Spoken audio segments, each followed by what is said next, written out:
இன்னைக்கு நம்ம egg rice பண்ண போகிறோம். எங்கள் வீட்டில் இப்போது இஞ்சி பூண்டு பேஸ்ட் இருக்குது, அப்புறம் ஆனியன், கருவேப்பிலை, கொத்தமல்லி, பச்சை மிளகா, அப்புறம் ரைஸு, எக்கு இவ்வளோதான் இருக்குது. இன்னும் போடுறதா இருந்தால் அதில் கோஸ், இதெல்லாம் போடலாம். ஆனால் எங்கள் வீட்டில் இல்லை, இருக்கிறத வச்சு எக் ரைஸ் பண்ணலாம். வாங்க போகலாம். இது வந்து பச்சை மிளகா காரத்துக்காக, கொத்தமல்லி ஃப்ளேவருக்காக, ஆனியன் வந்து கம்பல்சரி வேணும். இது வந்து இஞ்சி பூண்டு பேஸ்ட்டு. நான் வந்து 2 பச்சை மிளகா, இஞ்சி, அப்புறம் பூண்டு 3மே போட்டு மிக்சி போட்டிருக்கேன். இது ரைஸு, அப்புறம் எக்கு போடணும், அவ்வளோதான். ஆயில் ஊற்றிருக்கேன். இதில் கடுகெல்லாம் எதுவும் தேவையில்லை, அப்படியே டைரெக்டாக பச்சை மிளகா போட்டுக்கலாம், பொரியும்.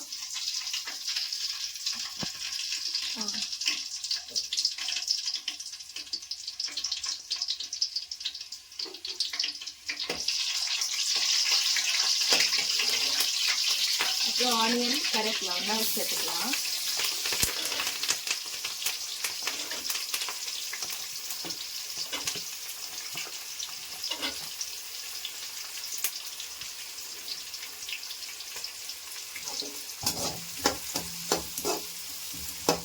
கொஞ்சம் நல்லா ப்ரௌனாக ஃப்ரை ஆகணும்.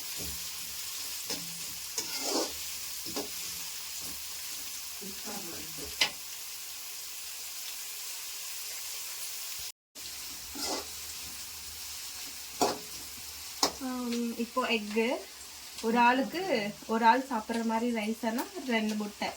ஸோ எங்கள் வீட்டில் ரைஸ் கம்மியாக இருக்குது, ஸோ நான் 5 முட்டை எடுத்துன்னு இருக்கேன். ஒரு ஆள் சாப்பிட்றதுனா 2 முட்டை தேவை. ஸோ நாங்கள் வந்து 3 பேர் சாப்பிட்றோம், 6 முட்டை எடுத்துக்கணும். எங்கள் வீட்டில் 5 முட்டை இருக்குது.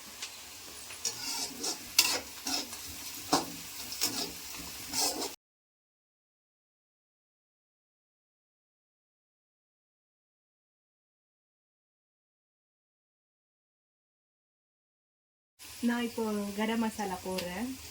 இது கலருக்காகவும் ஃப்ளேவருக்காகவும் இது மட்டும்தான் யூஸ் பண்ணுறேன், வேறு எதுவும் யூஸ் பண்ணலை.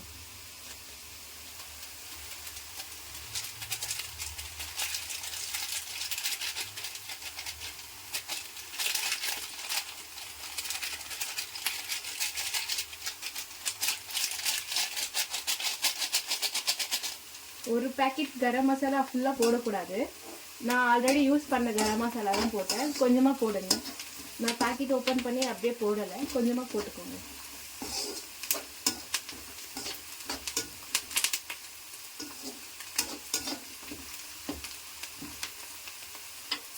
இப்போ கொஞ்சமாக பாதி கொத்தமல்லி போட்டுக்கிறேன். ஏன் பாதி கொத்தமல்லி போடுறீங்க? பாதி கொத்தமல்லி ரைஸ் மிக்ஸ் பண்ணும்போது போட்டால் பார்க்கறதுக்கு கொஞ்சம் நல்லா இருக்கும். இப்போ ஃப்ரை பண்ணும்போதே போட்டோன்னா அதில் இருக்கிற ஃப்ளேவர் எல்லாம் இறங்கும் எண்ணெயிலேயே. அதுக்கப்புறமா முட்டை போட்டு சால்ட்டு போட்டு ஃப்ரை பண்ணி அதுக்கப்புறமா ரைஸ் போடலாம். ஓகே,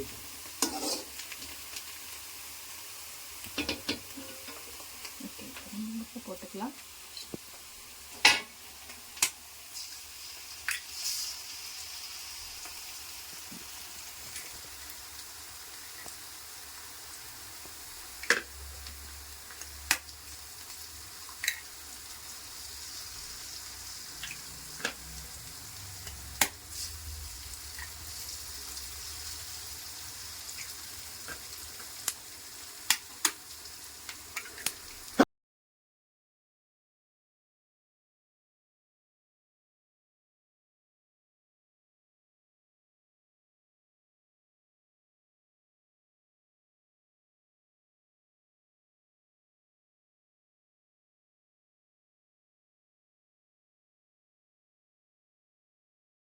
பூண்டு பேஸ்ட் போடுறது மறந்துட்டேன்.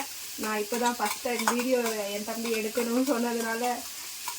சரி, இஞ்சி பூண்டு பேஸ்ட் அப்போ போட்டிருக்கணும். ஆனியன் போட்ட அப்புறம் இஞ்சி பூண்டு பேஸ்ட் போடுற மாதிரி இருந்துச்சு. ஓகே, இதனால எதனா ஆகுமா? டேஸ்ட் குறையுமா? எனக்கு தெரியல, ட்ரை பண்ணி பார்த்துட்டு அதுக்கப்புறமா சொல்கிறேன். ஆனியன் போட்டால் உடனே போட்டுருணுமா இல்லை எவ்வளோ நேரம்? ஆனியன் நல்லா ஃப்ரை பண்ணிவிட்டு அதுக்கப்புறமா இஞ்சி பூண்டு நல்லா ஃப்ரை பண்ணிட்டு அதுக்கப்புறமா கரம் மசாலா போட்டு அதுக்கப்புறமா முட்டை உடைச்சி ஊற்றணும். ஓகே.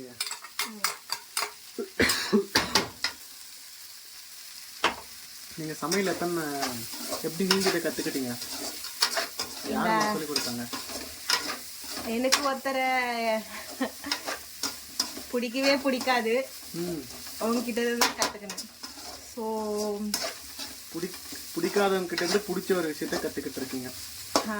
அதை பற்றி கொஞ்சம் எனக்கு நான் பிடிச்சி கற்றுக்கல, என்னை ஃபோர்ஸ் பண்ணி எல்லாம் பண்ண வச்சு இது பண்ணாங்க. அப்படியே நானும் சமையலை கற்றுட்டேன்.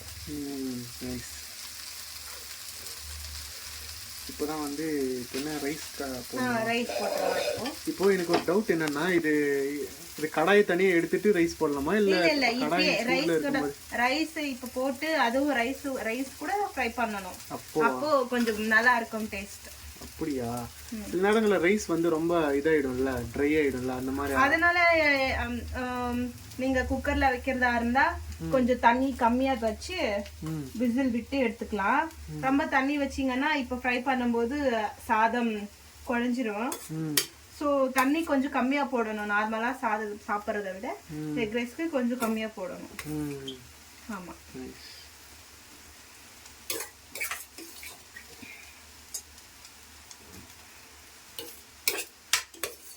நீங்க எப்படி குக்கர்ல ரைஸ் வைக்கிறீங்க? அது எப்படின்னு சொல்லுங்க குயிக்கா. ஒரு கிளாஸ் அரிசிக்கு 2 கிளாஸ் தண்ணி. ஓகே. அது எந்த கிளாஸ்ல போடுறோமோ அது டபுளா வந்து தண்ணி ஊத்தணும். தண்ணி ஊத்திட்டு விசில் வச்சிட்டு எப்படி விசில் நம்ம கத்துக்கிறது? விசில் எப்படி எடுக்கணும்? நார்மலா 2 விசில் போதும். ரைஸ்க்கு மட்டுமா? ஆமா. ஓகே. அவ்வளவுதான், ரைஸ் முடிஞ்சிரும் 2 விசில் வந்த உடனே. ஓ சூப்பர் சூப்பர். ஒரே வீடியோல 2 இது சொல்லி கொடுத்துட்டீங்க. குக்கர்ல எப்படி ரைஸ் வைக்கணும், எக் ரைஸ்னு. சூப்பர். சில நேரங்களில் விசில் எப்போ எடுக்கணும்னு தெரியல அப்படின்னா எப்படி இது கற்றுக்கிறது? இதுக்கு எவ்வளோ விசில் அப்படின்னு நான் இது பண்ணுறது? நல்ல குக்கராக இருந்தால் விசில் கண்டிப்பாக வரும். ஓகே. ஸோ விசில் வரலைன்னா அது பெல்ட் பிரச்சனையாவோ விசில் பிரச்சனையாவோ? இல்லை ஃபார் எக்ஸாம்பிள் நான் சிக்கன் செய்கிறேன் அப்படின்னா குக்கரில் சிக்கன் குழம்பு வைக்கிறேன்னா அதுக்கும் 2 தான். ஸோ பிரியாணி ஆமாம், பிரியாணி சிக்கன் குழம்பு. ஸோ நம்ம மசாலா அதெல்லாம் போட்டு சிக்கன் எல்லாம் போட்டு நல்லா கொஞ்சம் ஃப்ரை பண்ணிட்டு இருக்கோம் சிக்கனை. ஸோ அப்புறம் தண்ணி கொதிச்ச உடனே அரிசி கழுவி போட்டுருவாங்க. ஓகே. ஸோ 2 விசில் தான் நார்மலா. இப்போ செக் பண்ணி பார்க்கலாம். இன்னும் நல்லா கலர் வரல. கலர் வரதுக்கு எதனா இருக்கா? கலர் இருக்கு, ஃபுட் கலரிங் எல்லாம். நான் நார்மலா ஃபுட் கலர் எல்லாம் யூஸ் பண்ண மாட்டேன். அப்படி ஃபுட் கலர் யூஸ் பண்றதுன்னா என்னெல்லாம் யூஸ் பண்ணலாம் நம்ம? Kesari colour, red colour, yellow colour, 3 colour வருது. ஸோ இந்த கலர் வேணும்னா வெறும் மிளகாத்தூள் இருக்குல்ல, அது போடலாம், கலர் வரும். எனக்கு எதுவும் வேண்டாம் அப்படின்னு சொல்லிட்டு கரம் மசாலா மட்டும் போட்டு ஸ்டாப் பண்ணிட்டேன். ஓகே.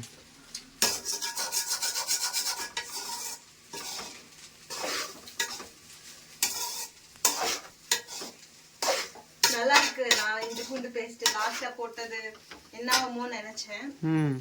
Okay nice.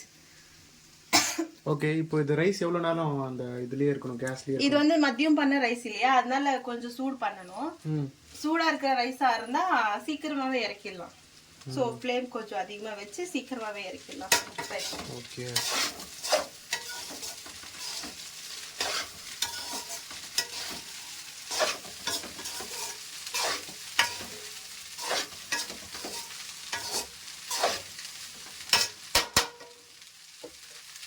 அவ்வளோதான், மூடி போட்டு மூடி வச்சிடலாம்.